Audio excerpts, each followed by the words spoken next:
Después de 1 o 2 años, nos mudamos al sur a un departamento en Doenji. Me cambiaron de colegio y fue ahí cuando me di cuenta cuán diferente era del resto de los chicos. Yo no tuve una habitación tradicional de un chico, llena de juguetes y pintada en colores primarios. Nuestra casa nunca estuvo pintada de tonos neutros. En mi casa se sentía olor a comida e incienso. Comíamos guisos. Tenía buena vibra, pero el ambiente era muy oscuro. Para mí estaba bien porque nunca me interesó relacionarme con los chicos de mi edad. Prefería la compañía de adultos, porque los amigos de mis padres siguen siendo las personas más interesantes que conozco. Escuchaba la radio KHJ, en AM, las 24 horas, durante los 7 días de la semana y dormía con la radio prendida. Hacía la tarea del colegio y sacaba buenas notas, aunque mi maestra decía que prestaba atención un rato y después me distraía el resto de la clase. La verdad es que a mí me apasionaba el arte.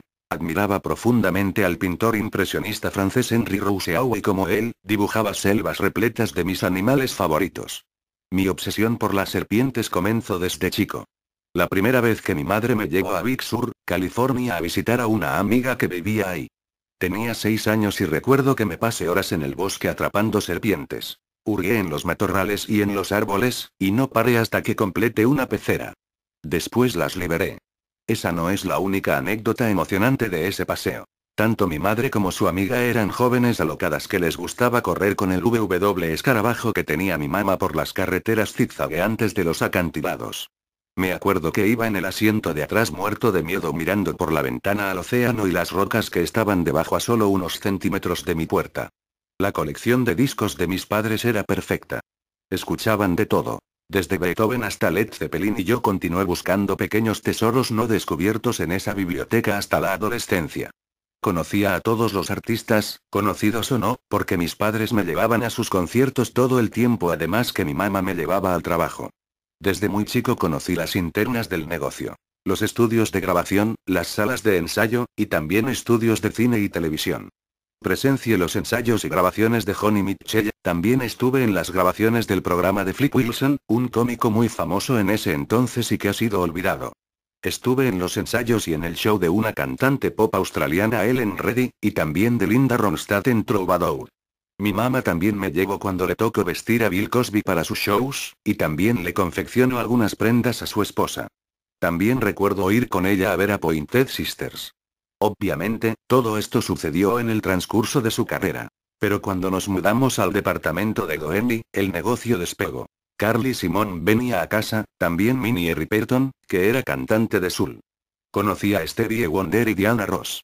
Mi madre me cuenta que también conocía a John Lennon, pero desafortunadamente no lo recuerdo. Lo que sí recuerdo es haber conocido a Ringo Starr. Mi madre diseñó el traje que usa en la tapa de su álbum God Night Vienna, en 1974. Era un traje de talle alto a la cintura, color gris metálico con una estrella blanca en el medio del pecho. Cada prueba de sonido, cada detrás de escena que presencié junto con mi mamá me provocaba algo mágico. No sabía bien qué pasaba, pero me fascinaba en ese momento y todavía me fascina ver cómo se monta un show. El escenario lleno de instrumentos esperando a la banda, es muy emocionante. El solo hecho de ver una guitarra todavía me emociona. Tienen algo maravilloso, tácito. Tienen el don de trascender la realidad si caen en las manos correctas. Mi hermano Albion nació en diciembre de 1972, lo que modificó un poco la dinámica de la familia. De pronto había una nueva personalidad entre nosotros. Era divertido tener un hermano menor y me alegraba ocuparme de él. Me encantaba que mis padres me pidieran cuidarlo. Pero no pasó mucho tiempo cuando empecé a notar un gran cambio en la familia. Mis padres no se comportaban de la misma manera cuando estaban juntos y muy a menudo estaban separados. Las cosas se pusieron feas cuando mi mamá empezó a tener éxito en su negocio y nos mudamos a Doenji. La dirección era 710 North Doenji. Ahora es un terreno vacío donde venden los arbolitos de Navidad en diciembre. También me gustaría nombrar a nuestro vecino de al lado. El auténtico, autoproclamado Elvis Negro, a quien pueden contratar para fiestas en Las Vegas, por si a alguien le interesa. Ahora que soy grande puedo entender cuáles eran los problemas, obvios, que devoraron la relación de mis padres. A mi padre no le gustaba la idea que mi madre y mi abuela, materna, sean tan unidas. Lastimaba su orgullo saber que mi abuela nos ayudaba con la plata, tampoco quería que ella esté tan involucrada con la familia. Mi padre también tenía problemas. Le gustaba beber demasiado. Era un mal bebedor. Nunca fue violento porque es demasiado inteligente y rebuscado como para expresarse a través de la fuerza bruta, pero el alcohol despertaba su mal genio. Cuando estaba borracho hacía comentarios inapropiados a expensas de quienes estaban a su alrededor. No hace falta decirlo, ahí era cuando la conversación se terminaba. Nos levantábamos y nos íbamos. Tenía solo 8 años, pero debí haberme dado cuenta que algo estaba realmente mal. Mis padres siempre se habían tratado con mucho respeto, pero unos meses antes que se separaran, se evadían totalmente. Mi madre pasaba la mayoría de las noches fuera de casa y mi padre las pasaba en la cocina, solo, deprimido, bebiendo vino y escuchando al pianista Eric Satie. Cuando mi mamá se quedaba en casa, mi papá y yo salíamos a caminar por bastante tiempo. Él caminaba por todos lados, en Inglaterra y en Los Ángeles. Antes de Charles Manson, el clan Manson asesinó a Sharon Tate y a sus amigos, solíamos hacer dedo. Los Ángeles era una ciudad inocente antes de los asesinatos. Esas muertes significaron el fin de la utopía de los 60, de sus ideales, del flower power. Los recuerdos de mi infancia con Tony son como los de una película. Siempre caminando a su lado, con mucho respeto. Un día de esos, que habíamos salido a caminar, me llegó a Fatburger y me contó que él y mamá se iban a separar. Quedé devastado. Lo único estable que tenía, que conocía, se había roto. No pregunté nada, solo mire mi hamburguesa. Esa misma noche, mi mamá y yo nos sentamos a hablar y me explicó la situación. Ella destacó los beneficios. Yo tendría 2 casas para vivir. Lo medité por un instante. De alguna manera, eso tenía sentido, pero sonaba más como una mentira. Yo asentí con la cabeza mientras hablaba, pero no escuchaba lo que me estaba diciendo. La separación de mis padres fue difícil pero cordial, ya que no se divorciaron hasta pasados unos años.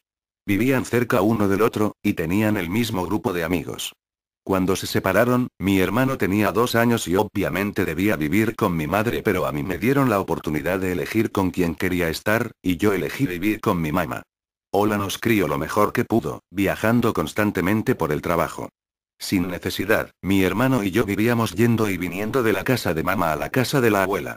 La casa de mis padres era poco convencional, interesante, siempre llena de gente, pero siempre fue estable. Pero cuando el lazo que los unía se rompió, los cambios constantes se transformaron en algo normal para mí. La separación fue muy dura para mi padre y no lo vi por un tiempo. Fue dura para todos nosotros. Para mí, se transformó en algo real cuando vi a mi mamá en compañía de otro hombre. Ese hombre era David Bowie. En 1975, mi mamá empezó a trabajar con David Bowie mientras grababa Station to Station. Ella diseñaba su ropa desde Young Americans. Entonces, cuando él fue contratado para protagonizar la película de Man of Toe Art, mi mamá fue también contratada como vestuarista. La película se rodó en Nuevo México. Durante el rodaje ellos tuvieron una affair. Hoy, mirando atrás, pienso que no debe haber sido gran cosa, pero en ese momento era como ver un extraterrestre aterrizar en fondo de tu casa.